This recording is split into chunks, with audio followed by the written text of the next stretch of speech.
एक महत्त्वाची बातमी, मागील वर्षाप्रमाणे यंदाही लाडक्या बहिणींना रक्षाबंधनाची भेट मिळणार आहे। जुलै ऑगस्टचे 3000 रुपये खात्यात एकत्रित जमा होणार असल्याची माहिती सूत्रांनी दिली आहे।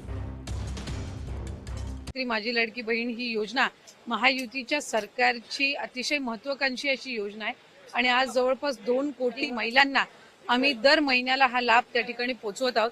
1500चा हप्ता हा महिलांच्या थेट खात्यामध्ये त्यामध्ये आज वितरित झालेले आहेत आणि त्याची प्रक्रिया सुरू आहे। अशाच पद्धतीने ही योजना पुढेही सुरू राहणार आहे। 2100च्या बाबतीतली जी भूमिका आहे ती राज्याचे मुख्यमंत्री देवेंद्र फडणवीस साहेबांनी मांडलेली आहे। एखादी महत्त्वाकांक्षी योजना ज्या वेळेला आपण आणत असतो त्यावेळेला त्याचा योग्य तो निर्णय राज्याचे मुख्यमंत्री आणि महायुतीचा सरकार ज्या वेळेला घेईल त्यावेळेला विभागाच्या वतीने आम्ही ते निश्चितपणाने या ठिकाणी घोषित करू। आज 1500चा लाभ देत असताना सुरुवातीला तर विरोधक म्हणायचे की हे 1500 पण तुम्हाला मिळणार नाहीत, पण त्यानंतर आम्ही ही योजना यशस्वीरित्या राबवली। त्याच्यानंतर म्हणायचे की निवडणुकीच्या नंतर ही योजना बंद होणार, पण आज महिलांपर्यंत आम्ही हा लाभ त्या ठिकाणी पोहोचवत आहोत आणि आज 36,000 कोटींची जी तरतूद अर्थसंकल्पामध्ये करण्यात आलेली आहे, जेणेकरून ही योजना अशाच पद्धतीनं पुढे सुरू राहावी। त्यामुळे आम्ही कुठलाही महायुतीच्या सरकारने लाडक्या बहिणींना दगाफटका दिलेला नाहीये। 2100चा योग्य तो निर्णय जाहीरनामा किंवा एखादा ज्या वेळेला तुम्ही वचननामा असतं तो पुढच्या 5 पंचवार्षिक या संबंध या याच्यातून दृष्टिकोनातून तो ठेवलेला असतो। त्यामुळे त्या बाबतीतला योग्य तो निर्णय हा महायुतीचं सरकार हे निश्चितपणाने घेईल। पण आपल्या माध्यमातून मला लाडक्या बहिणींना सांगायचंय की ही योजना कधीही बंद होणार नाही आणि महायुतीच्या सरकारकडून अशाच पद्धतीनं चालू राहील।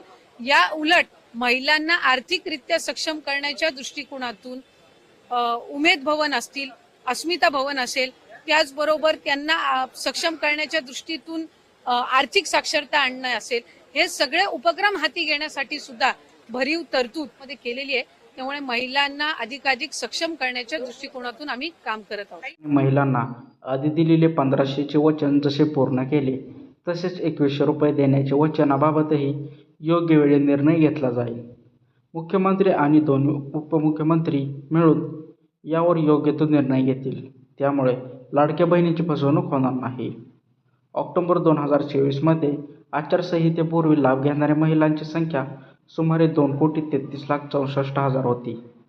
जानेवारी आणि फेब्रुवारी महिन्यात वितरित केलेल्या लाभांमध्ये ही संख्या वाढून साधारणपणे 2,47,00,000 पेक्षा जास्त झाली आहे।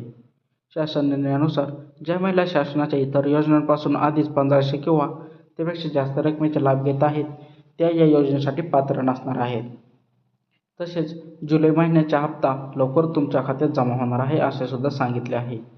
ज्या महिलांना नमो शेतकरी योजनेअंतर्गत 1000 रुपयाचा लाभ मिळतो त्यांना किमान 1,500चा लाभ पोहोचवण्यासाठी वरची 500ची कपिंग लागू करण्यात आली आहे, जेणेकरून प्रत्येक लाडक्या बहिणींपर्यंत किमान 1500चा लाभ पोहोचू शकेल, अशी माहिती आदिती तटकरे यांनी दिली आहे।